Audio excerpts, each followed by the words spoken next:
We're out here at the March for Our Lives. Can you guys tell us about your signs and what you're out here for?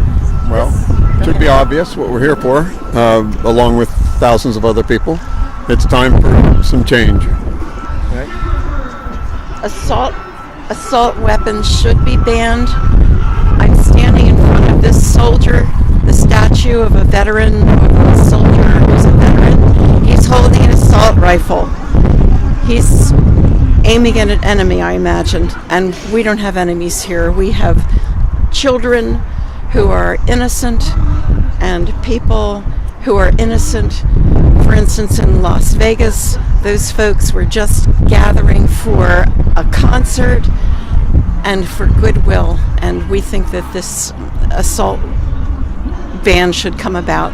And we urge our leaders to see the sense of it, forget the NRA, and go forward with sensible laws that will help us all and keep us safe. And what type of laws would you say would be sensible laws? I believe that we should have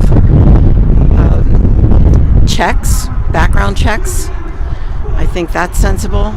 I think we shouldn't have this ammunition for assault weapons. Weapons that are intended to kill a lot of people in a hurry should be banned. All right. And what do you mean when you say assault weapons? Anything that's a rapid fire with a big clip, again, it's intended simply to kill people. Not target shooting, it's just intended to kill a lot of people. Those we don't need in the hands of citizens. All right. Only in the hands of the military? That's correct. All right. And what would you say to the 250 million people from the year 1900 to 2000 who were killed by the hands of their own government? Could you explain that more? There was 250 people that were killed in mass genocide. It's called democide, where your government kills its own people. Like Hitler did it, Stalin did it, Mao did it, and from the year 1900 to 2000, there's over 250 million people who were killed by their own government, and all these happened after gun laws were passed. What would you say to those people? I would look instead to current situations with numerous countries, if you happen to visit them, that are very pleasant countries to visit, very modern countries with good health care, very well educated populations, and they ban guns. I would rest my case with them. What about the other violence that goes up after guns? Shooting violence goes down when gun control happens, but there's also a lot of other violence that increases, such as home invasions and rape. What would you say about that, people not being able to protect themselves? I think that's why we have police. And then what would you say to the people who say that the police are brutalizing them and that there's a problem with police brutality in this country? Then, just like gun control, we have to address that problem. So we give... We think every life matters. That's the bottom line. Every life matters. And what about the lives of the children that are in the gun-free zones that are getting slaughtered inside gun-free zones? In this country? In this country. Describe where that's happening. Every single school shooting. And your answer to that is put more guns out there, arm more people? My answer is not to limit people's freedoms. My answer is to get rid of the guns that do it in the first place. What would you say to the people who say that there's been, in the gun control in America, starting in the 1600s, there was a racist agenda towards Indians, during the 1800s, a racist agenda towards blacks, and now this agenda it's been an agenda to control populations of people.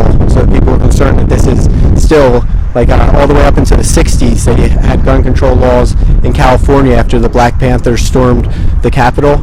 So what would you say to those people? I don't really have anything to say. Yeah, so there's a lot of racism that goes with gun control in the past, and all the way up into the 60s, gun control has been used to control populations of people. What would you say to the people who are worried about populations being controlled and not guns? I think in our local community, most of the killings are African Americans killing African Americans, and if there were fewer guns, there would be fewer African Americans being killed. So, Where we are, yeah. Right. So in Philadelphia is where we're at right now. The problem is gun violence in the inner cities, which we noticed a huge increase in gun violence in the 1920s when there was the prohibition on alcohol, and that was an increase in gun violence. And then there's also the war on drugs going on today in the inner city. So maybe these laws that the politicians have are making people less safe, like the war on drugs and taking away people's right to defend themselves. Is there a question there again? No, I'm just wondering what you think about that, the people taking away their right to defend themselves and having laws making people less safe, like the war on drugs, the war on alcohol.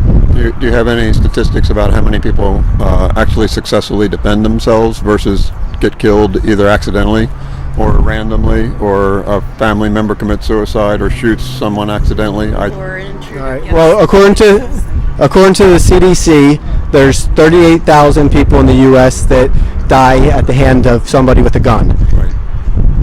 2/3 of those people, that hand is their own hand. They're suicides. I understand. So that the 1/3 of that is 12. There's about 12,000 people were killed by other people with guns in the U.S.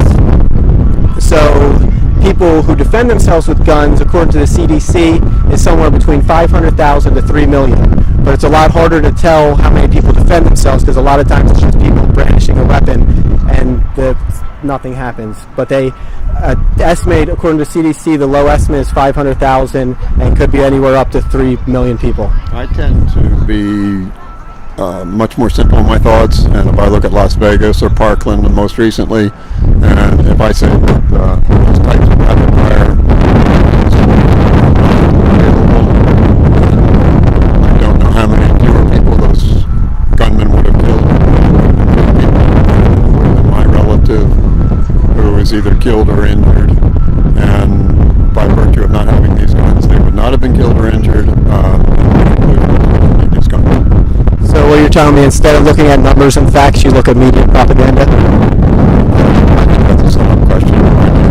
That's a self-fulfilling answer. Well, you did tell me that you look at things like Las Vegas and Parkland that are portrayed rapidly all over the media to you, but instead of looking at the actual numbers that the CDC presented, you said you'd rather look at what the media presents you. Know the numbers in CDC, the 30,000 killed, 2/3 of which are suicide. I understand that, and I understand that banning assault weapons is going to save very few lives, but saving very few lives sounds rather important to me. Bottom line. Right on.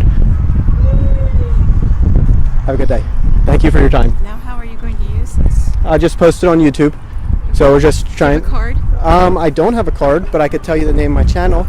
It's the Anarchist Post. Anarchist Post. So the word anarchist, and then post like newspapers and posts, Post. Anarchist Post is the name of the channel. And I only have like 63 subscribers, so I'd love to have you be my 64th.